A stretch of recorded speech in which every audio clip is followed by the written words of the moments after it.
प्यारे बच्चों, कोरोना का जिक्र सुने बहुत टाइम हो गया ना, ऐसा लग रहा है ना कोरोना चला गया। नहीं नहीं, कोरोना का एक और नया वेरिएंट आ गया है। और ये वेरिएंट कौन सा वेरिएंट है दोस्तों? इस वेरिएंट को हमने नाम दिया है दोस्तों ओमिक्रॉन। ठीक है, so next virus, corona virus का एक नया वेरिएंट जिसको हम क्या बोलते हैं दोस्तों? आपका ओमिक्रॉन वायरस जो है स्ट्रेन, नया इसका एक वेरिएंट है किसका? कोरोना का। आपने सुना था दोस्तों अल्फा, बीटा, गामा, ठीक है, डेल्टा, लंबाडा, कापा, बहुत सारे वेरिएंट सुने थे ना। होता क्या है, कोरोना एक वायरस है और ये जो वायरस जो है जब आपकी ह्यूमन बॉडी के साथ में इंटरैक्ट करता है, ठीक है, तो जैसे ही आपकी बॉडी में प्रवेश करता है, इसके जो स्पाइक प्रोटीन है आपके सेल्स के अंदर जैसे ही प्रवेश करते हैं तो अपनी संख्या को बढ़ाते हैं और संख्या को वो क्या करते हैं? रेप्लिकेट। और ये एक आरएनए बेस्ड वायरस है। जब आपकी बॉडी में जाकर अपनी ये संख्या बढ़ाता है, जब अपनी फोटोकॉपी करता है, जैसे आपने कोई बुक है फोटोकॉपी करानी है तो कई बार आपने देखा नहीं, कोई पेज मुड़ा रह जाता है तो काला आ जाता है, ठीक है, कहीं से, है ना, तो मिस्टेक हो जाती है ना फोटोकॉपी में। इसी प्रकार से जब कोरोना अपनी संख्या को मल्टीप्लाई करता है तो कई बार क्या होता है दोस्तों, कई बार ऐसा होता है कि कोई एरर आ जाता है उसके जेनेटिक सीक्वेंस में ना, जो उसका जीन का सीक्वेंस है उसमें एरर आ जाता है और उस एरर की वजह से दोस्तों वो पूरा का पूरा कोरोना जो है उसके अंदर में बदलाव आ जाते हैं, उस पूरे वायरस के अंदर में क्या होते हैं? बदलाव। इसको हम बोलते हैं कि आपका दोस्तों म्यूटेशन। क्या बोलते हैं दोस्तों इसको? Mutation. Mutation is nothing, mutation का मतलब है कि उसके जेनेटिक जो आपके गुण हैं उनके अंदर में, जेनेटिक स्ट्रक्चर के अंदर में परिवर्तन आ गया। अब ये परिवर्तन दो प्रकार से आता है। पहला तो मैंने बता दिया, जब भी कोरोना आपकी बॉडी में जाता है दोस्तों, जब वो अपनी बॉडी में जाके अपनी संख्या को रैपिडली मल्टीप्लाई करता है तो कई बार इस मल्टीप्लिकेशन की प्रोसेस में कुछ जेनेटिक सीक्वेंस गलत हो जाते हैं और इसकी वजह से एक नए टाइप का वायरस जो है, नए टाइप का स्ट्रेन जो है, एक नए प्रकार का वेरिएंट जो है वो बन जाता है। पहली बात भाई, फोटोकॉपी हो रही थी, कुछ गलत हो गया, उसके अंदर में एक नया ही वेरिएंट बन गया। पहला केस ये हो गया। दूसरा क्या होता है, जब ये वायरस आपकी बॉडी के साथ जाते हैं, ठीक है, आपकी बॉडी से टकराते हैं तो हमारे शरीर के अंदर में क्या होता है दोस्तों? इम्यून सिस्टम है ना, रोग प्रतिरोधक क्षमता, वो इस वायरस पे अटैक करता है। उस वायरस के अटैक में आप ऐसा सोच लो कि दो लोगों की लड़ाई हो रही है, ठीक है, अब वायरस पे अटैक हुआ कोरोना पे और हमारे शरीर के इम्यून सिस्टम ने उसको 2-3 अच्छे से लठ मारे बढ़िया, हाथ तोड़ दिया उसका, पैर तोड़ दिया, ठीक है, मतलब जो अब कोरोना है वो हाथ टूट गया उसका और पैर भी खत्म हो गया उसका, ठीक है, लेकिन जैसे तैसे करके कोरोना सरवाइव कर गया। अब आपकी बॉडी से जब वो दूसरे की बॉडी में जाएगा तो ये कोरोना जो है ये बिना हाथ और बिना पैर वाला होगा, मतलब इसका भी जेनेटिक सीक्वेंस क्या हो चुका है? चेंज हो चुका है। आप मेरी बात समझ पा रहे हो कि नहीं समझ पा रहे? ठीक है, मैं क्या बोल रहा हूं, दो प्रकार से म्यूटेशन की संभावना है। वैसे तो कई प्रकार से होती है, बट मैं आसान भाषा में आपको समझाने के लिए बोल रहा हूं कि जब कोरोना अपनी संख्या को मल्टीप्लाई करता है, ऐसा तो है नहीं कि आपकी शरीर में सीधा 2 किलो कोरोना वायरस चला गया, सीधा सीधा एक मतलब थोक के भाव में किसी ने पकड़ा और इंजेक्शन लगा दिया कोरोना का, भाई ले सुबह शाम आपको इंजेक्शन लग रहे हैं, 2 किलो वायरस आपकी बॉडी में डाल दिया। ऐसा तो नहीं हुआ होगा ना। आप जब इन्फेक्ट होते हैं तो थोड़ी सी मात्रा होती है जिससे आप इन्फेक्ट होते हैं। आप थोड़े से कोरोना वायरस के संपर्क में आए, वो आपकी बॉडी में गया, जैसे ही वो वायरस आपकी बॉडी में गया, अब वो क्या करता है, वो अपनी कॉलोनी बनाता है आपके शरीर में जाके 14-15 दिन के अंदर में, ठीक है, वो आपकी बॉडी में फैलता है और अपनी नंबर को क्या करता है? रैपिडली मल्टीप्लाई करता है। तो जब वो अपनी संख्या बढ़ाता है तो इस संख्या बढ़ाने की प्रोसेस में कई बार उसका जो जेनेटिक सीक्वेंस है वो बदल जाता है और ये जो बदला हुआ जेनेटिक सीक्वेंस है ना, इसी को हम क्या कह देते हैं दोस्तों? इसी जेनेटिक सीक्वेंस को हम बोल देते हैं, बदलाव को बोल देते हैं म्यूटेशन। क्या बोलते हैं इसको? म्यूटेशन। तो जिस प्रकार से ऐसे म्यूटेशन हो रहा है, एक तो दूसरा भी म्यूटेशन ऐसे ही होता है। दूसरे में क्या होता है, मैंने आपको बताया जब कोरोना आपकी बॉडी पर अटैक किया कोरोना, ठीक है, तो आपके इम्यून सिस्टम ने उसको मारी लकड़ी घुमाकर पैर टूट गया, मान लो, ऐसे एग्जाम्पल मान के चलो, सोचने में क्या जा रहा है भाई, आपके शरीर में रोग प्रतिरोधक क्षमता थी, कोरोना आया, मारी लकड़ी, पैर तोड़ दिया उसका, ठीक है, हाथ तोड़ दिया, लेकिन जैसे तैसे कोरोना बच गया। आपके शरीर को तो प्रभावित नहीं किया उसने, हो सकता है आपके शरीर को भी किया हो बाद में, बच के उसने, हो सकता है आपकी लाठी भी तोड़ दी हो और बाद में आपके लाठी मारने वालों को भी मार दिया हो सकता है, लेकिन यह भी हो सकता है कि आपकी बॉडी में प्रभाव ना पड़ा हो, लेकिन वो जो आपकी बॉडी से निकल के किसी दूसरे के शरीर में गया, तो अब जो कोरोना गया उसके ना हाथ है और ना पैर है, ठीक है, तो अब ये एक नया वायरस है, ये नया वेरिएंट है, ठीक है, वायरस नहीं है, ये नया वेरिएंट है उसी कोरोना का जिसके हाथ और पैर नहीं है। तो हो सकता है ये वायरस खतरनाक भी हो सकता है पुराने वाले से, भाई हाथ पैर नहीं है तो हो सकता है ज्यादा अग्रेसिव हो, है ना, या हो सकता है पुराने वाले से क्या हो, डल हो, कुछ फर्क ही ना पड़ो, हाथ पैर नहीं तो उसका कुछ बस की ना हो। तो मैं यही कह रहा हूं, जब वायरस के अंदर में म्यूटेशन होता है ना, तो कई बार ऐसा होता है कि वायरस की जो ट्रांसमिसिबिलिटी है, ठीक है, वायरस का जो वेरुलेंस है, वायरस की जो पोटेंसी है वो बढ़ जाती है, मतलब वायरस खतरनाक हो जाता है, अग्रेसिव हो जाता है, उदाहरण आपको पता है जैसे डेल्टा वायरस, डेल्टा वेरिएंट या डेल्टा प्लस वेरिएंट। इसमें क्या होता है, वायरस की शक्ति बहुत बढ़ जाती है, वायरस के ऊपर में दवाई का और आपकी जो वैक्सीन का प्रभाव है वो कम होता है, ठीक है। वायरस आपकी रोग प्रतिरोधक क्षमता को क्या कर देता है, बाईपास कर देता है। तो ऐसा भी होता है। और कई बार क्या होता है कि वायरस में आपकी जब म्यूटेशन होता है तो वायरस हल्का पड़ जाता है, उसमें उतना दम ही नहीं बचता। दोनों प्रकार की बात होती है, ठीक है। अब जिसमें दम ही नहीं होता उसका तो हम करेंगे क्या, वो तो हमारे शरीर को प्रभावित ही नहीं करेगा। लेकिन कई बार इस म्यूटेशन की प्रोसेस में वायरस के जेनेटिक कोड में कुछ ऐसा बदलाव आ जाता है कि वो जो वायरस है वो और ज्यादा सक्रिय और ज्यादा प्रभावी हो जाता है और हमारी शरीर की रोग प्रतिरोधक क्षमता के बस में ही नहीं आता, वो काबू में नहीं आता। तो ऐसे में क्या करेंगे भाई, तो ऐसे में ऐसे वायरस को WHO के प्रावधान के तहत में हम अलग से ट्रीटमेंट देते हैं, ठीक है। अलग से मतलब उसको ट्रीट करते हैं। ऐसी दो वैरायटी हमने बना रखी है। ऐसे वायरस जो म्यूटेशन के बाद में कोरोना के से निकल के आ रहे हैं उनको हम दो कैटेगरी में रखते हैं। पहला होता है वेरिएंट ऑफ कंसर्न और दूसरा होता है variant of interest. Variant of interest क्या होता है, वेरिएंट ऑफ इंटरेस्ट क्या हुआ, मैंने बताया जैसे ही कोरोना में म्यूटेशन हुआ एक पर्टिकुलर वायरस बना, अब हमें शक है कि ये वायरस खतरनाक है, इससे कोविड हॉटस्पॉट बढ़ सकते हैं, इससे ट्रांसमिसिबिलिटी बढ़ सकती है, इससे कोविड क्लस्टर बढ़ सकते हैं, ये ज्यादा लोगों को प्रभावित कर सकता है। हमने बस सकता है बोला है, हमें क्या है, सकता है। वायरस में हुआ, दोबारा सुनना, कोविड था, SARS-CoV-2 था, उसके अंदर में म्यूटेशन हुआ, म्यूटेशन के बाद में जो वेरिएंट आया, अब हमें उस पर शक है कि ये बहुत ज्यादा फैल सकता है, ये आपके इम्यून सिस्टम को बाईपास कर सकता है, ये आपकी जो वैक्सीन की जो प्रभावी क्षमता है उसको ओवरकम कर सकता है, ये कोविड के ट्रांसमिशन को बहुत तेजी से फैला सकता है। तो जब तक सकता है रहेगा ना दोस्तों, उसको हम बोलेंगे वेरिएंट ऑफ इंटरेस्ट। और इंटरेस्ट जब तक रहेगा तब तक हम उसकी स्टडी करते रहेंगे, हम उस पर डेटा इकट्ठा करते रहेंगे। तो जब भी कोई वायरस वेरिएंट ऑफ इंटरेस्ट रहेगा, आई का मतलब क्या है दोस्तों, यहां पर इंटरेस्ट, ठीक है। इंटरेस्ट में स्टडी होती रहेगी, स्टडी होगी, उस पर हम डेटा इकट्ठा करते रहे, कोशिश करेंगे उसके बारे में ज्यादा से ज्यादा हम जानकारी बटोरें, ठीक है। हम क्या करेंगे, जानकारी बटोरेंगे। अब हमने जानकारी बटोरते हुए बहुत टाइम हो गया और हमें पता चल गया धड़ाक देसी ने रिजल्ट से, स्टडी से पता चल गया, ओ भाई साहब ये तो खतरनाक वायरस है। तो यही हुआ ओमिक्रॉन को, पहले हमने क्या बोला, वेरिएंट ऑफ इंटरेस्ट। मतलब जब ये कोरोना में वेरिएंट, ये वेरिएंट जब हमारे सामने आया तो हमने इसकी स्टडी की, और जब हमने स्टडी की तो पाया क्या कि ये तो भैया बहुत खतरनाक है।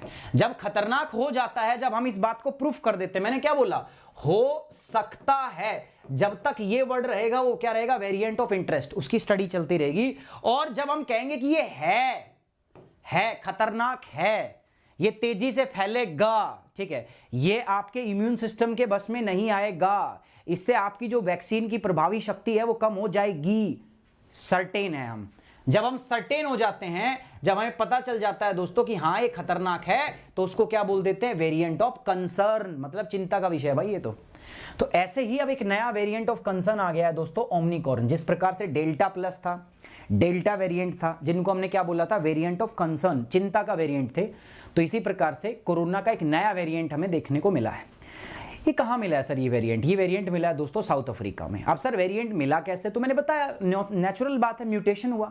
ये वायरस इतना वाइड स्प्रेड स्केल पे, इतने बड़े स्केल पे फैल रहा है दोस्तों, और हमें शक है कि ये ह्यूमन मेड वायरस है, ठीक है। ये नेचुरल, नेचर के अंदर में देखो ऐसे बहुत सारे वायरस है, बट नेचुरल वायरस का क्या होता है ना, कोई भी नेचुरल वायरस होता है ना, तो वो मौसम के साथ में कई बार उसका प्रभाव कम हो जाता है और फिर कभी कभी मौसम के साथ में उसका प्रभाव बढ़ जाता है। मतलब उसमें दोनों चीजें होती हैं, ठीक है, उसमें दोनों प्रकार की चीजें होती हैं। अब ये वायरस है ना, तो गर्मियों में इसका प्रभाव कम हो रहा है, ना सर्दियों में कम हो रहा है, ना गर्मियों में ज्यादा हो रहा है, ना सर्दियों में तो एक सा हो रहा है। इसके ऊपर कुछ भी कर लो, ये वायरस अपने आप को इवॉल्व करता जा रहा है। नेचर में जो चीजें होती हैं, तो नेचर में एक थ्रेशोल्ड भी होता है कि एक टाइम के बाद में जाके वो समाप्त हो जाता है। पर इस वायरस का तो भैया क्या ही करें हम, ठीक है। ये वायरस लगातार क्या कर रहा है दोस्तों, अपना रूप बदल रहा है ना। हिंदी भाषा में, नॉर्मल भाषा में, आम भाषा में, लेमन भाषा में इसको बहरूपिया कह सकते हैं कि अपना रूप बदल रहा है। और रूप बदलने को क्या कहते हैं दोस्तों, म्यूटेशन। और म्यूटेशन होता कैसे, मैंने आपको बताया, जब वायरस आपकी बॉडी में जाके अपनी संख्या को बढ़ाता है तो कई बार उसका जेनेटिक सीक्वेंस जो है वो बदल जाता है, कुछ एरर आ जाते हैं, और उन जेनेटिक सीक्वेंस को बदलने की वजह से, उस एरर की वजह से ही उसको म्यूटेशन हम कहते हैं। या तो ऐसे होता है, या आपकी रोग प्रतिरोधक क्षमता की वजह से भी उसके अंदर में म्यूटेशन आ जाता है। सो इन दोनों वजहों से क्या होगा दोस्तों, आपका इन दोनों वजहों से जो कोरोना है, ठीक है, वो आपका प्रभाव शक्ति पर उस पर प्रभाव पड़ता है। फिर इससे जो वेरिएंट निकल के आते हैं उसको हम दो कैटेगरी में रखते हैं, वेरिएंट ऑफ इंटरेस्ट और variant of concern. Variant of interest जो है इसके बारे में हमें पर्याप्त डेटा नहीं होता, बट हमें डाउट होता है, शक है कि भाई ये खतरनाक है, तो जब तक डाउट रहेगा उसको रखेंगे वेरिएंट ऑफ इंटरेस्ट के रूप में। लेकिन जब हमें उस पर डेटा मिल जाएगा और हम ये प्रूव कर देंगे कि हाँ खतरनाक है, तो उसको हम क्या बोलेंगे, वेरिएंट ऑफ कंसर्न। तो ऐसा ही एक नया वेरिएंट मिला है कोरोना का, जिसको हम नाम दे रहे हैं दोस्तों ओमिक्रॉन। ये ओमिक्रॉन जो मिला है दोस्तों, ये साउथ अफ्रीका के अंदर में मिला है। कहां मिला है? साउथ अफ्रीका के अंदर में, और बहुत सारी अलग अलग कंट्रीज के अंदर में इसके कुछ कुछ केसेस जो हैं वो मिले हैं। तो साउथ अफ्रीका में जब से मिला है तो WHO ने उठा के, WHO ने इस पर स्टडी की, WHO ने इस पर रिसर्च किया, तो WHO को पता चला कि भैया इसकी ट्रांसमिसिबिलिटी तो बहुत ज़्यादा है, तो बहुत तेज़ी से फैलेगा, साथ ही साथ में ये तो बहुत ज़्यादा बीमार भी करेगा लोगों को, ठीक है, इससे ज़्यादा तो आपकी जो मॉर्बिडिटी है वो बढ़ जाएगी, लोगों की रोग प्रतिरोधक क्षमता इसके सामने जो है हल्की पड़ जाएगी, जो वैक्सीन भी हमने लगा रखी है लोगों को, ठीक है, उसका भी प्रभाव इसके सामने क्या होगा, फीका होगा। जिस प्रकार से डेल्टा और डेल्टा प्लस वेरिएंट का खतरा बना था, उसी प्रकार से इस वेरिएंट का भी खतरा है। तो इसीलिए WHO ने इसको एक नया नाम दिया है, और वो नया नाम क्या है, ओमिक्रॉन। तो याद रखेंगे, this is also a corona virus, ये कोविड का वायरस है, और इसको हमने क्या नाम दिया है दोस्तों, ओमिक्रॉन, ठीक है। ये एक कोरोना का SARS-CoV-2 का एक वेरिएंट है। ये तो ही दोस्तों आम सिंपल भाषा में जो इस पूरे टॉपिक को मैंने समझाया, ठीक है। अब जो द हिंदू के ऊपर रिपोर्ट आई थी, जो द हिंदू में आया हुआ है, लिखा हुआ था, वो मैं आपको समझाने का प्रयास करता हूँ। जैसे आज एक लड़की थी, मेरे को पूछ रही थी कि सर मैं डेली न्यूज़पेपर पढ़ती हूँ, मैं डेली न्यूज़पेपर पढ़ती हूँ, आप ये बताइए मैं उसको कैसे उसको रिवाइज़ करूँ ताकि मेरी प्रोडक्टिविटी जो है बढ़ जाए। एक बात मैं आपको बताता हूं, जो बच्चा अभी UPSC की तैयारी शुरू करने लगा है और उसको 1 साल हुआ है, और जिसने एक बार भी UPSC का एग्जाम नहीं दिया है, यार वो स्ट्रिक्टली मैं उनको बोल रहा हूं कि आप न्यूज़पेपर मत पढ़ो, बिकॉज न्यूज़पेपर पढ़ने से कोई फायदा नहीं हो पाएगा आपको। मैं ऑनेस्टली बता रहा हूं आपको, जब UPSC, मैंने भी तो पेपर दिया है ना, मैं भी तो बता रहा हूं, जब हम UPSC के इनिशियल टाइम में होते हैं ना, जब हम न्यूज़पेपर पढ़ते हैं तो हम सिर्फ न्यूज़पेपर ही पढ़ते हैं, हम सिर्फ पढ़ते हैं, हम नहीं समझ पाते कि वास्तव में क्या UPSC पूछ सकता है और क्या नहीं। हम इशू बेस्ड स्टडी नहीं करते, हम सिर्फ न्यूज़ पढ़ते हैं, हम सिर्फ फैक्ट कलेक्ट करने की कोशिश करते हैं, हम सिर्फ अंडरलाइन करते हैं चीज़ों को। और प्यारे बच्चों, this is not the correct way, ये सही तरीका नहीं है। You have to do a issue based study of the newspaper, और वो अभी आप नहीं कर पाओगे because you are a fresher, you are a beginner, and that's why, ठीक है, इसीलिए कहा जाता है कि here the role comes of an educator, यहां पर एक एजुकेटर का रोल आता है। और इसी चीज के लिए दोस्तों ये करंट अफेयर का शो लाया जाता है, अदरवाइज क्या जरूरत है हमें यार। अब न्यूज़पेपर सबके घर में आता ही है, PDF मिल जाती है, सब पढ़ लो, लेकिन नहीं हो पाता। इसलिए जो बच्चे हैं जिनको भाई बहुत ही ज्यादा ओवर कॉन्फिडेंट है वो कर सकते हैं, लेकिन जो न्यूज़पेपर खुद से पढ़ रहा है तो उसको मेरे से टिप्स मांगने की जरूरत नहीं है फिर, ठीक है। जब उसने डिसाइड किया कि नहीं मैं तो न्यूज़पेपर पढ़ूंगा, मैं करंट अफेयर का शो नहीं देख रहा, तो फिर उसको मेरे से टिप्स मांगने की जरूरत नहीं है, क्योंकि वो मेरे से बहुत बुद्धिमान है, ठीक है। मैंने कहा मत पढ़ो, लेकिन फिर भी वो पढ़ रहा है, दैट मीन्स उस लड़के में करेज है, लड़की में करेज है, तो फिर मेरे से टिप्स मांगने की जरूरत नहीं है, ठीक है। मैं तो सिंपल बोलता हूं दोस्तों कि अभी हमारा IQ, हमारी बुद्धि उतनी विकसित नहीं है कि हम ये सोच पाएं कि इस टॉपिक के अंदर में से क्या इंपॉर्टेंट होगा और क्या नहीं होगा, ठीक है। तो इसलिए कई बार गड़बड़ हो जाती है। अब ओमिक्रॉन एक वायरस है, अब द हिंदू में जो लिखा था वो मैं आपको पढ़ाऊंगा, GS पेपर 2 से संबंधित है, issue related to the health, अपनी हेल्थ से संबंधित मुद्दा है, so that's why it comes under the GS paper 2। क्या मुद्दा है देखिए, वर्ल्ड हेल्थ ऑर्गेनाइजेशन ने फ्राइडे को एक नया वेरिएंट क्लासिफाई किया जिसका नाम है B.1.1.529। अब वैसे तो इसका साइंटिफिक जो सीक्वेंस लिखेंगे वो हम ऐसे लिखेंगे, बट ऐसे किसी को याद रहेगा कौन सा नया वेरिएंट आया, कुछ किसी को याद नहीं रहेगा। साइंटिस्ट तो फिर भी याद रख ले, हेल्थ जो आपके हमारे हेल्थ साइंटिस्ट हैं वो याद रख लेंगे, रिसर्चर याद रख लेंगे, लेकिन हमें याद नहीं रहेगा B.1.1.529। तो इसीलिए इसका आसान शब्दों में, ताकि आम आदमी भी इसको समझ सके, एक जेनेरिक टर्म बनाई है WHO ने, और वो नाम क्या दे दिया, WHO ने इसको नाम दे दिया है दोस्तों Omicron. So the World Health Organization on Friday classify this variant detected in South Africa as SARS-CoV-2 variant of concern. इसको नया वेरिएंट ऑफ कंसर्न जो है इसको बनाया गया है दोस्तों, और कहा है कि ये बहुत ज़्यादा फैल सकता है, जो बाकी कोरोना की फॉर्म है, जो बाकी कोरोना पाया जाता है उससे ये काफ़ी तेज़ी से फैल सकता है। ये WHO ने बोला है, WHO ने कहा है कि ये जो कोरोना का वेरिएंट है, ये अभी शुक्रवार को WHO ने इसको वेरिएंट ऑफ कंसर्न डिक्लेयर किया और कहा है कि ये बहुत तेज़ी के साथ फैल सकता है।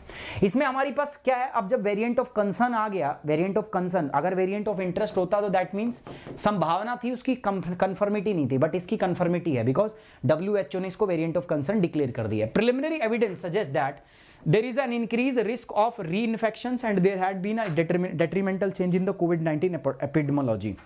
क्या बोला गया है दोस्तों, यहां पर प्रारंभिक साक्ष्यों ने हमारे सामने खुलासा किया है कि इस वायरस की वजह से, ये जो नया आपका म्यूटेशन हुआ है, इसकी वजह से संक्रमण बढ़ रहा है और इससे कोरोना की एक नई लहर खड़ी हो सकती है। ठीक है, इस ओमिक्रॉन की वजह से, जैसे डेल्टा वायरस की वजह से भारत के अंदर में एक सेकंड लहर आई थी, द्वितीय लहर आई थी, तो ऐसा बोला WHO ने इन प्राइमरी जो असेसमेंट है उसके आधार पर कहा है कि इसका रिस्क जो है री इन्फेक्शन का, कि जिनको कोविड हुआ भी है वो भी दोबारा इन्फेक्टेड हो सकते हैं, री इन्फेक्शन का खतरा ज्यादा है, साथ ही साथ में चांसेस पूरे हैं कि इससे दोबारा से कोरोना की एक और लहर खड़ी हो सकती है। This variant has been detected at faster rates than the previous surges, मतलब जितना प्रीवियस जो हमारे वेरिएंट थे उनसे तेजी के साथ में इस वेरिएंट की वजह से हम इन्फेक्शन देख रहे हैं कि इन्फेक्शन तेजी से फैल रहा है। इसकी वजह से दोस्तों इसीलिए, ठीक है, इस को बोला गया कि इसके पास कुछ ग्रोथ एडवांटेज है, मतलब पुराने वाले जो वेरिएंट है ना ये उससे तेजी से फैल रहा है और इसीलिए हम कह सकते हैं कि भैया इसके पास कुछ ग्रोथ एडवांटेज है। इस प्रकार का संक्रमण पिछले उछाल की तुलना में तेज दरों से बढ़ रहा है और हमें सुझाव देता है कि ये संस्करण जो है इसका विकास हो सकता है, उसको विकास में कुछ लाभ प्राप्त हो, इसको कुछ डेवलपमेंट में, इसके विकास के अंदर में, इसकी ग्रोथ में कुछ एडवांटेज यहां पर हो। आप मेरी बात समझ पा रहे हो कि नहीं समझ पा रहे? ठीक है, चलिए about Omicron a variant of concern. ठीक है, ये ओमिक्रॉन जो है वेरिएंट ऑफ कंसर्न क्या है? सो B.1.1.529 वेरिएंट ऑफ जो है ये पहली बार कहां रिपोर्ट हुआ दोस्तों? आपका साउथ अफ्रीका के अंदर में 24 नवंबर 2021 के अंदर। ठीक है, तो पहली बार इस वेरिएंट का पता हमें कब चला? 24 नवंबर 2021, अभी की बात है, लेटेस्ट है। तो अभी लेटेस्ट ही इसका पता चला है इस ओमिक्रॉन वेरिएंट का। ये वेरिएंट जो है इसके अंदर में the variant has a large number of mutation, some of which are concerning. इस प्रकार के संस्करण में बड़ी संख्या में उत्परिवर्तन हुए हैं। म्यूटेशन कैसे होता है मैंने बताया था, तो वो हमारे लिए जो म्यूटेशन हुए हैं वो हमारे लिए चिंता का विषय है। क्यों? क्योंकि उस म्यूटेशन की वजह से दोस्तों इसका जो ट्रांसमिसिबिलिटी है वो बढ़ गया है, इसकी इफेक्टिवनेस जो है वो बढ़ गई है, इसका वायरस लोड जो है वो बढ़ गया है दोस्तों इसकी वजह से। अब ये एक संस्था है, ठीक है, ये इसी के ऊपर काम करती है, कोरोना के ऊपर। ठीक है, so the tag VA has advised WHO that this variant should be designated as the variant of concern and WHO has designated this virus as a variant of concern named Omicron। अब variant of concern declare करने से क्या हो जाएगा sir? Variant of concern declare करने से ये हो जाएगा कि हम इस वायरस के प्रति सजग रहेंगे। ठीक है, हम इस वायरस के प्रति जो है अपनी कोऑर्डिनेटेड पॉलिसी बनाएंगे, एफर्ट लगाएंगे। और वो एफर्ट क्या है? लॉकडाउन। जैसे अभी अमेरिका में देखो आप, यूएसए के अंदर में कोरोना के केस दोबारा से बढ़ रहे हैं, यूएसए में फिर से लॉकडाउन लग गया है। ठीक है, अमेरिका के अंदर में कई स्थानों पर फिर से लॉकडाउन लग रहा है, अमेरिका के अंदर में फिर से कोविड के केसेस जो हैं वो बहुत ज़्यादा हो रहे हैं। अरे इंडिया में तो हम सही है, मतलब हम वैक्सीन लगवा रहे हैं। अमेरिका में वैक्सीन लगवाने के लिए पता है रिश्वत दी जा रही है कि वैक्सीन लगवाओ आपको एयरपोर्ट फ्री मिलेंगे, वैक्सीन लगवाओ आपको एप्पल वॉच फ्री मिलेगी, वैक्सीन लगवाओ आपको एक बियर की बोतल, मतलब बियर की पेटी मिलेगी। ऐसे सच्ची बता रहा हूँ मैं आपको। ठीक है, ऐसा हो रहा है कहाँ पर दोस्तों? आपका ऐसा हो रहा है कहाँ पर? ऐसा हो रहा है अमेरिका के अंदर में, और उसकी वजह से वहाँ वैक्सीनेशन इतना नहीं प्रभावी ढंग से हो भी नहीं पा रहा। और अगर मैं बात करूँ तो इंडिया तो काफ़ी अच्छा कर रहा है, अभी वहाँ पे दोबारा से लॉकडाउन लग गया है। तो कहने का मतलब क्या है प्यारे बच्चों, ये जो वेरिएंट ऑफ कंसर्न है जिसको हम ओमिक्रॉन बोल रहे हैं, तो 24 नवंबर 2021 को इसका पहला केस सामने आया था। कहाँ पर? साउथ अफ्रीका में। ठीक है, इस वेरिएंट के अंदर में बहुत सारे म्यूटेशन है, ठीक है, बहुत सारे उत्परिवर्तन है जो स्पेशल रूप से हमें क्या कर रहे हैं, हमें चिंतित कर रहे हैं दोस्तों। ये एक संस्था है जिसने सलाह दी WHO को कि फटाफट से करो, इस वायरस को वेरिएंट ऑफ कंसर्न बना दो, VOC के रूप में डिक्लेयर कर दो। ठीक है, और जिसकी वजह से अलग अलग देश जो हैं वो इससे क्या रहे, सतर्क रहें। तो WHO ने इसको वेरिएंट ऑफ कंसर्न बोल दिया और साथ साथ इसको एक नाम भी दे दिया कि इसको नाम क्या दे रहे हैं दोस्तों? हम दोस्तों नाम दे रहे हैं ओमिक्रॉन। ठीक है, क्या नाम दिया गया है इसको दोस्तों? ओमिक्रॉन जो है इसको नाम दिया गया है। अब ये देखो, आप देखोगे तो इस प्रकार से साउथ अफ्रीका में अराउंड लगभग 100 से ज्यादा केसेस हमें देखने को मिले हैं। बोस्टवाना में 4, हांगकांग में 2, बेल्जियम में 1, इजराइल में 1, डेनमार्क में 1। ठीक है, तो ये केस एट्रीब्यूटेड है टू द न्यू वेरिएंट। हमें प्रिलिमिनरी रिपोर्ट के अंदर में मिला है सब चीज कि हाँ भाई जो है ये कोरोना के जो वेरिएंट है, ये वेरिएंट जो है बढ़ रहा है। द न्यूली डिस्कवर्ड वेरिएंट, जिसको हम ओमिक्रॉन बोला है, of SARS-2 in the South Africa has been named as Omicron and classified as a variant of concern। और WHO ने इसको वेरिएंट ऑफ कंसर्न जो है वो डिक्लेयर कर दिया है। नहीं मजाक नहीं कर रहा, मैं सच बता रहा हूँ। अमेरिका में ऐसा ही हो रहा है। ठीक है, अमेरिका में अगर आप होते तो वैक्सीन ना लगवाने के चक्कर में ना आपको एयरपोर्ट मिलता है अगर आप वैक्सीन लगवाते हैं। ठीक है, देखो फिर से एक बार पुनः, जैसे करना तो नहीं चाहिए बट फिर से मुझे एक बार आपसे रिक्वेस्ट करना पड़ेगा। मैं एक बार पुनः आप लोगों के समक्ष रिक्वेस्ट करता हूँ, गाइस प्लीज़ वीडियो को लाइक कर दो यार। जिन्होंने कर दिया बहुत बहुत धन्यवाद, और जिन्होंने नहीं किया वो लाइक कर दो यार। रिक्वेस्ट कर रहा हूँ मैं फिर से, है ना, क्योंकि आप लोग आए हो, सेशन देख रहे हो, ठीक है, ये मेरे ऊपर एक उपकार है बहुत बड़ा, ठीक है, और मैं इस उपकार के लिए आपका गदगद आभारी हूँ, ठीक है। बहुत आभार किया आपने, बहुत जो है आपका धन्यवाद इसके लिए मैं करता हूँ।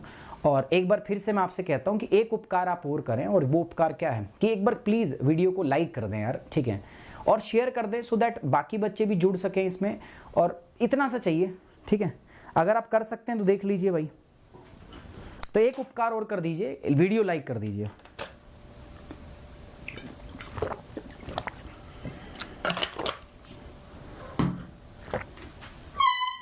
चलिए, WHO has working definitions for, अब WHO ने इसकी डेफिनेशन भी दे रखी है, क्या वेरिएंट ऑफ कंसर्न है और क्या वेरिएंट ऑफ इंटरेस्ट है। अब तुम्हें पढ़ना है तो पढ़ लो, लेकिन आसान भाषा में मैं तुम्हें बता चुका हूं, ठीक है। आसान भाषा में क्या है, वेरिएंट ऑफ इंटरेस्ट क्या होता है। इंटरेस्ट तब तक रहता है जब तक हमें पता ना लग जाए कि हाँ ये बहुत खतरनाक है। जब हमें पता चल जाता है खतरनाक है तो वेरिएंट ऑफ कंसर्न VOC, जब तक नहीं पता चलता तो VOI।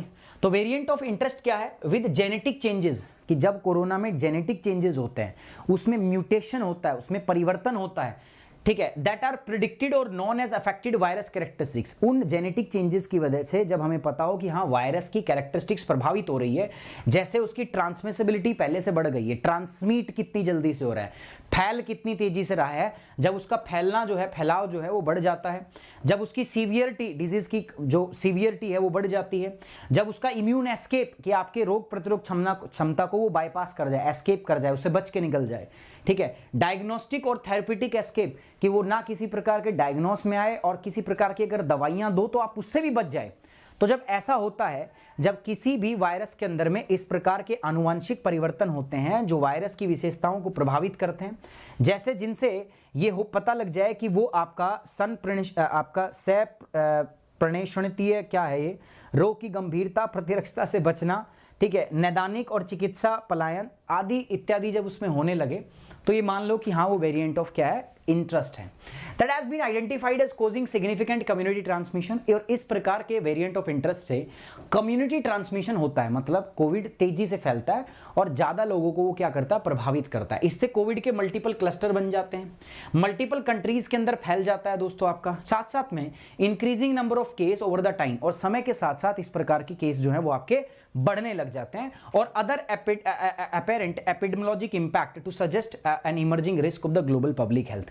ठीक है, मैं सिंपल भाषा में इसको बता रहा हूं, ये तो WHO की डेफिनेशन तो ऑब्वियस बात है, मुश्किल तो होगी।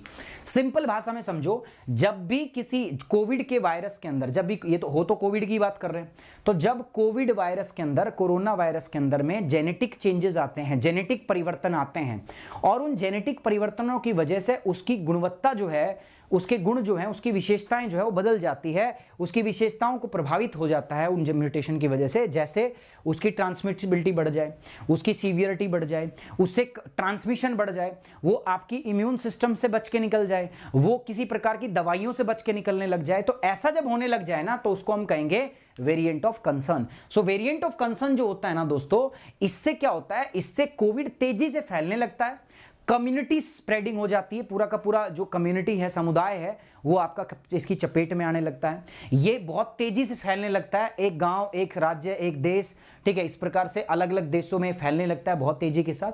जैसे जैसे समय बढ़ता है दोस्तों, ये कोविड के प्रेजेंस, जो आपकी बीमारी है, कोविड के जो केसेस हैं वो भी बढ़ने लगते हैं। तो ये सब जो है ये इससे संबंधित है, किससे, वेरिएंट ऑफ इंटरेस्ट से। अब बात करते हैं वेरिएंट ऑफ कंसर्न। अब वेरिएंट ऑफ कंसर्न में क्या है सर, वेरिएंट ऑफ कंसर्न के अंदर में वेरिएंट ऑफ इंटरेस्ट वाली बात तो होती ही होती है, लेकिन मैंने बताया था वेरिएंट ऑफ इंटरेस्ट और वेरिएंट ऑफ कंसर्न में एक दिक्कत है। क्या? वेरिएंट ऑफ कंसर्न के अंदर में बस हमें शक होता है कि हाँ एक बहुत खतरनाक वेरिएंट है। जब हम उसकी स्टडी करते हैं और जब हमें पता चल जाता है कि ये तो वास्तविकता में बहुत खतरनाक है, तो उसको क्या कह देते हैं, वेरिएंट ऑफ कंसर्न। ये बात आपको समझ में आ रही कि नहीं आ रही? सारे बच्चे जो हैं एक बार फटाफट से मुझे कमेंट बॉक्स में बताएंगे कि ये बात समझ में आ रही कि नहीं आ रही। बिल्कुल आसान शब्दों में मैं आपको बता रहा हूं, वेरिएंट ऑफ इंटरेस्ट और वेरिएंट ऑफ कंसर्न, ठीक है, VOI और VOC। सिंपल भाषा में वेरिएंट ऑफ इंटरेस्ट क्या, कि जब भी कोरोना में एक नया वेरिएंट आएगा म्यूटेशन के बाद में, और अगर हमें उस पर शक है कि यार ये खतरनाक हो सकता है, तो उसको रखेंगे इसमें। और जब हमें इस रिसर्च के स्टडी के बाद पता चल जाएगा कि हाँ ये खतरनाक है, ठीक है, तो हम इसको क्या कह देंगे, वेरिएंट ऑफ कंसर्न। सिंपल। तो वेरिएंट ऑफ कंसर्न जो है ये SARS-CoV-2 वेरिएंट है that meets the definition of VOI। मतलब इसमें VOI जो अभी मैंने पढ़ाया उसकी डेफिनेशन तो होनी चाहिए, मतलब इसमें म्यूटेशन होना चाहिए, ठीक है, उत्परिवर्तन होना चाहिए, और म्यूटेशन के बाद में इसकी प्रॉपर्टी पर प्रभाव पड़ना चाहिए। It has demonstrate to be associated with one or more following changes, जैसे इंक्रीज इन वेरुलेंस और change in the clinical disease presentation. कोविड-19 महामारी विज्ञान में आपका ये क्या से होता है ना, ये तो ये प्रशेणीयता या हानिकारक परिवर्तन में वृद्धि, उसके अलावा विषाणु में वृद्धि, ठीक है, इसके अलावा इफेक्टिवनेस ऑफ पब्लिक हेल्थ। हमारी जो पब्लिक, अब जैसे कोरोना हो रहा था तो हमारी जो हॉस्पिटल थे हाथ खड़े कर दिए थे, किसी के पास कोई दवाई हो तो करे ना इलाज, ठीक है। तो जब हमारी इस प्रकार की हालत हो जाए जैसे डेल्टा वेरिएंट में हुआ था, तो उसी को हम बोलते हैं variant of concern. So variant of concern के अंदर में उसकी ट्रांसमिसिबिलिटी बहुत ज़्यादा फैल जाती है, बढ़ जाती है, वायरस बहुत तेजी के साथ में ट्रांसमिट करने लगता है, ठीक है, बहुत तेजी के साथ वायरस फैलने लगता है दोस्तों। इंक्रीज इन वेरुलेंस, वायरस के जो उसका अंदर में जो वायरस का लोड है वो बढ़ जाता है।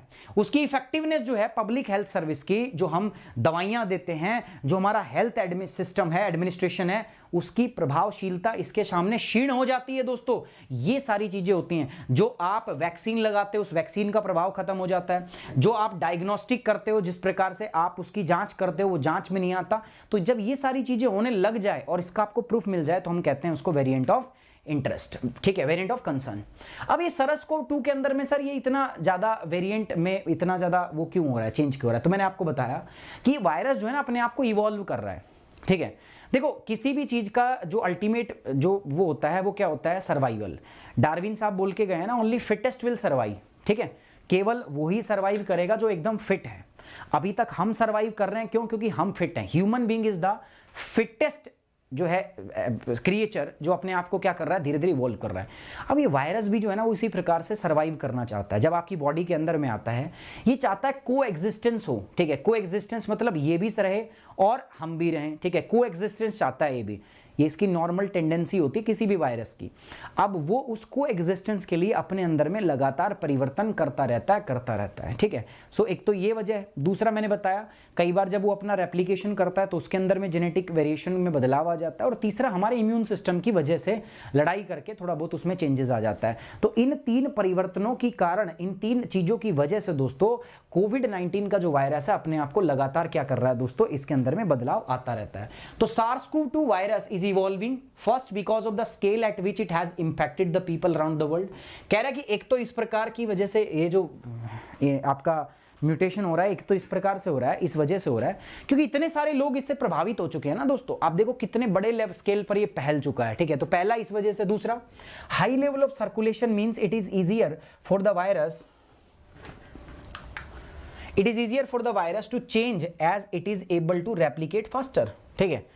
तो ये आसान हो गया है, इतनी ज्यादा संख्या में है। तो परिसंचरण के उच्च स्तर का मतलब ये है कि वायरस में बदलाव आसान है क्योंकि ये अपने आप को तेजी से दोहरा सकता है, सक्षम हो सकता है।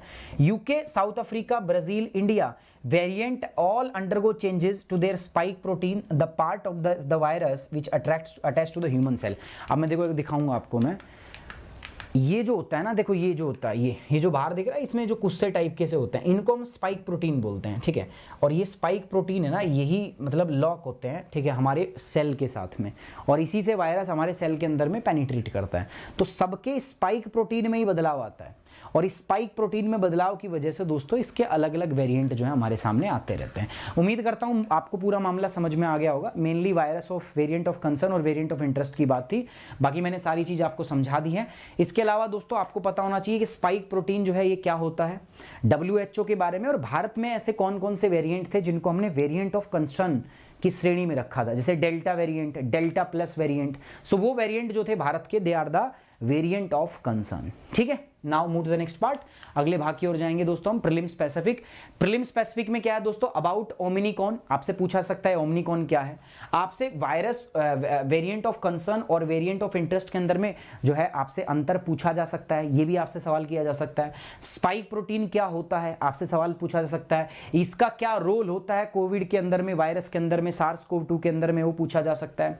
And how do variants of virus emerge, अलग अलग कोविड के वेरिएंट आते कैसे हैं, ठीक है, मैंने अभी बताया म्यूटेशन की वजह से, म्यूटेशन कैसा होता है वो भी मैंने बता दिया, अलग अलग पॉसिबल सिनेरियो क्या होते हैं म्यूटेशन के मैंने बता दिए। आपसे इस कोविड-19 के बारे में, SARS-CoV-2 क्या है, नॉर्मल बातें पूछी जा सकती है और ये आपको ऑलरेडी पता है। So guys these are the things which can ask to you by the examiner, ठीक है, ये प्रीलिम्स के हिसाब से आपसे पूछी जा सकती है। So these things are important for the prelims point of view. ये प्रीलिम्स के लिए क्या है दोस्तों, आपसे जरूरी है, ठीक है, समझ में आ रही बात आपको?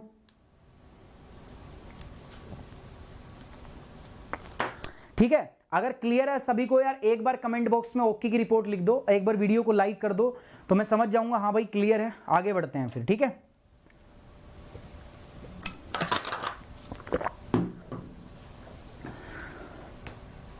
क्रीम पाउडर लगा के आते हैं न्यू वेरिएंट।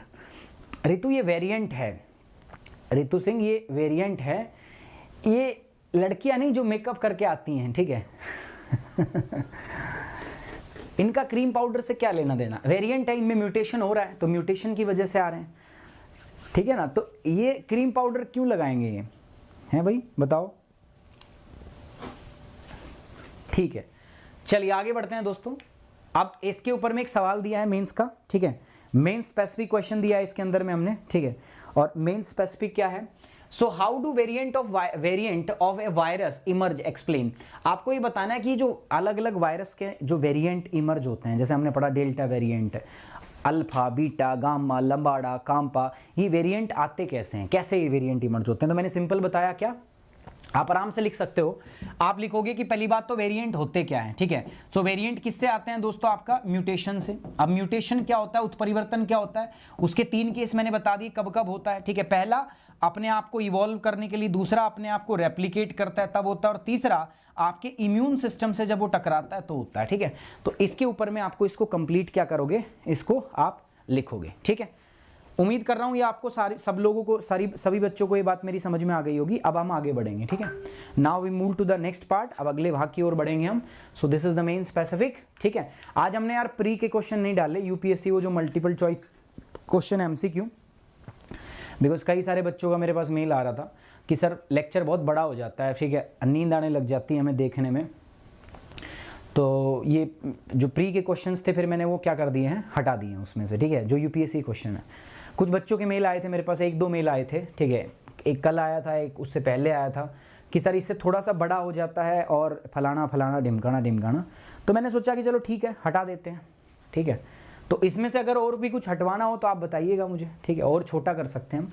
अगर मैं आपको बताऊं, मैं प्रीलिम स्पेसिफिक, मेन स्पेसिफिक और रिलेटेड सर्च अगर मैं बिल्कुल साफ कर दूं इस टॉपिक से, ठीक है, और मतलब मैं थोड़ा अपना पढ़ाने का स्टाइल भी चेंज कर लूँ, तो हम इसको आराम से 40 मिनट में ख़त्म कर सकते हैं। डेली करंट अफेयर को 30 से 40 मिनट में ख़त्म कर सकते हैं, ठीक है, कोई दिक्कत वाली बात नहीं है। तो अगर आपको वो वाला तरीका पसंद है तो मैं 1-2 सेशन उस पर भी कर दूंगा, ठीक है, 1-2 सेशन में कर दूंगा।